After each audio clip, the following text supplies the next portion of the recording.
नमस्कार जय जगन्नाथ बंधुगण आपण मानक स्वागत मोर ए चैनल को बंधुगण आसुअछि वर्ष 2025 विरल चंद्रग्रहण 7 सेप्टेम्बर रविवार दिन लगिबा पई जाउछि भयंकर चंद्रग्रहण।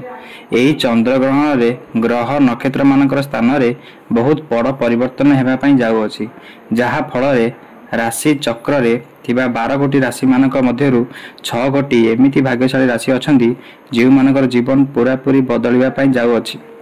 बंधुगण चंद्रग्रहण इंद्र पूर्णिमा गोटे दिन रे पडुथिबा कारणरु यह बहुत ही विरल रहिबो एवं एमिति संजोग दीर्घ 500 वर्ष पर पड़िया पई जाउछि।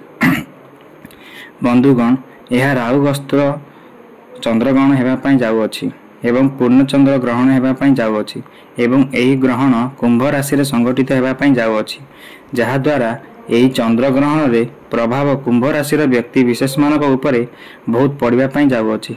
जेहेतु एही ग्रहण इंद्रशव पूर्णिमा दिन पड़ुछि तो एहा को आपण केमिति पालन करिवे केउ समय रे पालन करिवे ए सब विषय रे आज वीडियो रे जानिबा पई पाइबे। एथि सहित ए वीडियो रे आपण जानिबा पई पाइबे 7 सेप्टेम्बर रे लागिया पई जाउथिबा चंद्रग्रहण रो स्पर्श समय को नै करी मुख्य प्रतिभा समय केते बेले रही अछि। गर्भवती महिला माने सतर्कता अवलंबन करिबा रहिबा उचित। पाकत्याग बा हांडी छाड़ 7 तारिख 12:57 रे पालन करिबा उचित। एहा मध्यरात्रि 1:25 रे शेष हेबो। एही समय रे देवनीति एवं कौनसी खाद्य खाइबा अनुचित। गोटे गर्भवती स्त्री नड़ियाटी को जदि कोଳରେ रखी शयन करे तेबे गर्भ जंत्रणा पाए नहीं। ज्योतिष शास्त्र मतरे एही चंद्रग्रहण प्रभावरु ग्रह एवं नक्षत्र मानक स्थान रे बहुत परिवर्तन हेबा पई जाउछि। जेहेतु एहा राहुग्रस्त चंद्रग्रहण लागिया पई जाउछि तो एहार सीधा प्रभाव राशि मानक ऊपर पड़िଥାଏ। 12टी राशि मध्यरु 5टी राशि ऊपर भल प्रभाव पड़िछि। सेही 5टी राशि होउसंदी तुला राशि, कन्या राशि, वृष राशि, मिथुन राशि, कुंभ राशि और मीन राशि।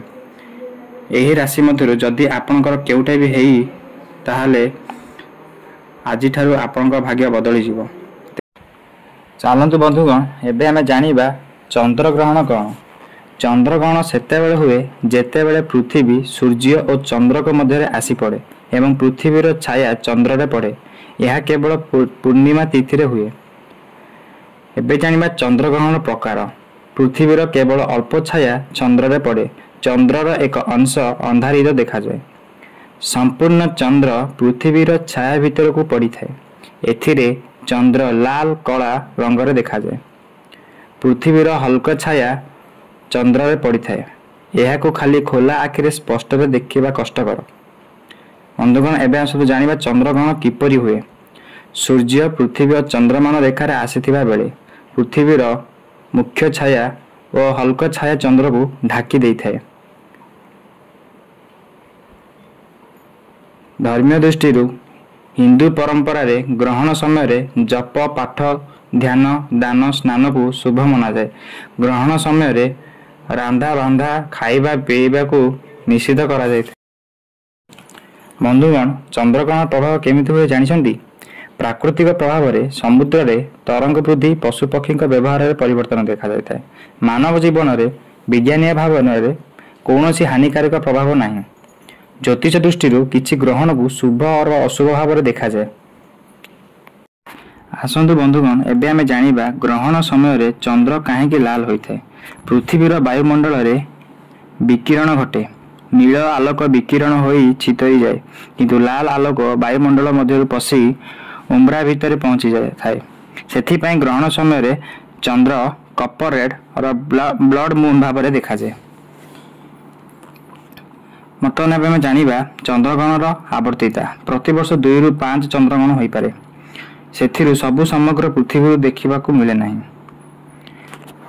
मतन हम जानिबा ज्योतिष दृष्टि केतेकांक मतानुसार ग्रहणर प्रभाव राशि ग्रह जन्मकुंडली उपरे पड़े। ग्रहण पूर्व 2 घंटा आरंभ हुए जेउथिरे धार्मिक कार्य रांधणा भोजन निषिद्ध करा जाई थाए। विज्ञानीय गुरुत्व अनुसार पृथ्वीर वायुमंडल प्रकाश विकिरण चंद्रर कक्षपथ अध्ययन पाई ग्रहण विशेष सुजोग। ନାସା ଓ ବିଭିନ୍ନ ସଂସ୍ଥା ଗ୍ରହଣ ସମୟରେ ଅଧ୍ୟୟନ କରିଥାନ୍ତି। ତେବେ ଆଶା ରଖୁଛି ଆପଣମାନେ ଆମର ଏହି ଭିଡ଼ିଓଟିକୁ ଦେଖି ସାରିବା ପରେ ଗୋଟେ ଲାଇକ୍, ସବସ୍କ୍ରାଇବ୍ ଓ କମେଣ୍ଟ କରିନେବେ ଏବଂ ଭିଡ଼ିଓଟିକୁ ବହୁ ମାତ୍ରାରେ ସେୟାର କରିବେ। ଆପଣଙ୍କ ଦିନଟି ଶୁଭମୟ ହେଉ। ଜୟ ଜଗନ୍ନାଥ।